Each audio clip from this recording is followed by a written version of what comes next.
Hello everyone, I am CP Jadaun, your GC net management faculty. और आज हम देखेंगे कि what is the concept of population, what is the concept of sampling, और हमें sampling या सैम्पलिंग की ज़रूरत क्यों पड़ती है ना। पैरामीटर्स क्या होता है, स्टैट क्या होते हैं, है ना। तो ये सारी चीज़ें हम देखेंगे। तो शुरू करते हैं। Why do we need sampling? Suppose a university has 10,000 student. किसी यूनिवर्सिटी में 10,000 स्टूडेंट्स हैं और आप जानना चाहते हैं उनके बारे में, है ना, कि all university the university want to know are the students satisfied with the quality of teaching। और अभी फाइंड आउट करना चाहते हैं यूनिवर्सिटी के सारे बच्चे सेटिस्फाइड हैं टीचिंग से या नहीं। तो हर एक स्टूडेंट से पूछना काफ़ी डिफ़िकल्ट टास्क है और टाइम कंज्यूमिंग। ऑल्दो हम सारे स्टूडेंट से सभी स्टूडेंट से पूछ सकते हैं, लेकिन ये क्या है, बहुत ही टाइम कंज्यूमिंग और कॉस्टली भी है। तो उससे बेहतर तरीका होता है कि हम एक केयरफुली एक ग्रुप सिलेक्ट करें, है ना। कुछ लोगों को सिलेक्ट किया जाए, जिससे क्या होगी, प्रोसेस थोड़ी सी आसान बन जाए। आस्क का स्मॉलर केयरफुली सिलेक्टेड ग्रुप, है ना। एक स्मॉल जो केयरफुली सिलेक्टेड लोगों से हम पूछते हैं, हर क्लास में कुछ बच्चों से जाकर हम पूछेंगे। इससे क्या हो जाएगी, प्रोसेस फास्टर हो जाएगा और लेस कॉस्टली हो जाएगा। तो इसी कुछ लोगों को सिलेक्ट करने की प्रोसेस को ही हम बोलते हैं सैम्पलिंग। तो सैम्पलिंग क्या हुआ, studying a smaller group to learn about the large group. तो आप जानना चाह रहे हैं 10,000 स्टूडेंट्स के बारे में, है ना। आप क्या करेंगे, 500 स्टूडेंट का सैंपल बना लेंगे और उसके बेस पे आप उसे जनरलाइज कर देंगे कि पूरे 10,000 स्टूडेंट कैसा सोचते हैं। तो इसी प्रोसेस को हम सैम्पलिंग बोलते हैं, जहाँ पर आप इस कुछ लोगों को स्टडी करते हैं और जो फाइंडिंग्स होती हैं उन्हें सभी लोगों पे, पूरी पॉपुलेशन पे उसे जनरलाइज करते हैं। तो व्हाट इज पॉपुलेशन? पॉपुलेशन क्या होता है, the entire set of individual object और the observation relevant to study. Population क्या होता है कि कोई भी, या तो जिन चीज़ों के बारे में आप स्टडी करते हैं, तो उन सभी चीज़ों को मिलाकर हम क्या बोलते हैं, पॉपुलेशन बोलते हैं। आप मान लीजिए ह्यूमन पे स्टडी करेंगे तो ह्यूमन, उसके लिए क्या हो जाएंगे, पॉपुलेशन हो जाएंगे जितने भी एंटायर लोग हैं किसी भी रीजन के, जिन्हें आप स्टडी करना चाह रहे हैं। या आप मान लीजिए काव, एलिफेंट, डॉग, किसी पर भी करना चाह रहे हैं, तो वो क्या हो जाते हैं, उस समय इन सारी चीज़ों को हम एक पॉपुलेशन मानकर चलते हैं। जैसे कि फॉर एग्जांपल अगर हम बात कर रहे हैं यूनिवर्सिटी के 10,000 स्टूडेंट की, तो ये क्या है, पॉपुलेशन है, क्योंकि total student of the university है ना। तो इसी चीज़ को बोलेंगे हम पॉपुलेशन, जिनके बारे में आप जानना चाहते हैं। पॉपुलेशन फाइनाइट और इनफाइनाइट दो तरीके से हो सकती है। ये हम आने वाले लेक्चर्स में देखेंगे क्या फाइनाइट पॉपुलेशन होती है और इनफाइनाइट पॉपुलेशन होती है।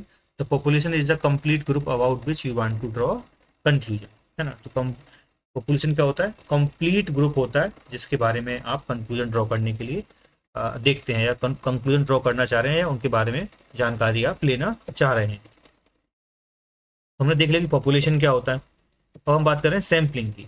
सैम्पलिंग क्या होता है कि पूरी पॉपुलेशन को स्टडी करना या उनसे डेटा लेना बहुत ही टाइम कंज्यूमिंग और कॉस्टली होता है। तो इसीलिए हम केयरफुली कुछ लोगों को सिलेक्ट करते हैं, जिससे कि हम ओवरऑल पॉपुलेशन के बारे में जान सकें।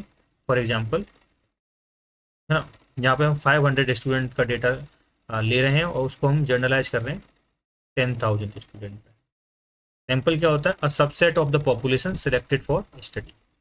तो ये एक इंपॉर्टेंट लाइन है कि सैंपल क्या होता है, subset of population selected for study. A good sample should be present in the population as closely represent the population as closely as possible. The population is the purpose is to use sample information to understand the population. तो हम किसी sample को अच्छा sample कब मानते हैं, जब sample क्या करता है, पॉपुलेशन की करेक्टरिस्टिक्स हैं उनको अच्छे से रिप्रेजेंट करे या उससे बहुत ही क्लोजली रिलेटेड हो। ऐसा ना हो कि सैंपल कुछ है और सैंपल के करेक्टरिस्टिक्स अलग जा रहे हैं और पॉपुलेशन के करेक्टरिस्टिक्स अलग हैं। तो इस तरीके से क्या होगा कि आप जो कंक्लूजन ड्रॉ करेंगे सैंपल से, वो पूरी वो कंक्लूजन ड्रॉ करेंगे आप सैंपल से, आप उसे जनरलाइज नहीं कर सकते पूरी पॉपुलेशन पे, तो वहाँ पे एरर आ जाएगी काफ़ी ज़्यादा। तो हमें क्या होता है कि जो सैंपल सेलेक्ट करते हैं बहुत ही केयरफुली सिलेक्ट करते हैं, जिससे कि जो करेक्टरिस्टिक्स हैं हमारी मेन पॉपुलेशन की, उसको हम सही से अपने सैंपल में सिलेक्ट कर सकें या रिप्रेजेंट कर सकें। ठीक है। तो पॉपुलेशन क्या है, एंटायर ग्रुप है ना। लार्जली बड़ा, ये यूजली बड़ा होता है। और यहाँ पे जो हम पैरामीटर्स होते हैं उनको जो जैसे मीन हो गया, स्टैंडर्ड डेविएशन हो गया, उन सबको यहाँ पे पैरामीटर बोला जाता है। वहीं सैंपल क्या होता है, हाँ, ये सबसेट होता है किसका, पॉपुलेशन का, और स्मॉलर इन साइज होता है। फॉर एग्जांपल सेम थिंग, 10,000 क्या है, पॉपुलेशन हो गया, वहीं 500 सिलेक्टेड स्टूडेंट क्या हो गए, सैंपल बन गए। तो इनमें डिफरेंस होता है। ये एग्जाम के पॉइंट ऑफ व्यू से इंपॉर्टेंट लाइन है कि जो पैरामीटर्स हैं, पॉपुलेशन करेक्टरिस्टिक्स के जो चीज़ें होती है रिप्रेजेंट करती हैं, जैसे कि मीन, स्टैंडर्ड डेविएशन, इन सबको हम पैरामीटर्स बोलते हैं और इनको हम ग्रीक लेटर्स में रिप्रेजेंट करते हैं। वहीं जो सैंपल होता है, इसके करेक्टरिस्टिक्स को हम स्टैटिक बोलते हैं और उन्हें इंग्लिश अल्फ़ाबेट से, जैसे कि एक्स बार, स्मॉल एस और स्टैंडर्ड डेविएशन, इससे रिप्रेजेंट करते हैं। तो ये हमें याद रखना है, ये क्वेश्चन पूछ लिया जाता है। तो हम क्यों सैंपल का इस्तेमाल करते हैं, to save time, reduce cost, require fewer resources हैं, रिसोर्स की कम जरूरत पड़ती है हमें, make large audience more practical, can provide reliable result when the sample is properly selected. और आप जब सैंपल को प्रॉपर्ली सिलेक्ट करते हैं तो आपको रिलायबल रिजल्ट्स भी मिलते हैं। तो इसीलिए हम सैंपल का इस्तेमाल करते हैं।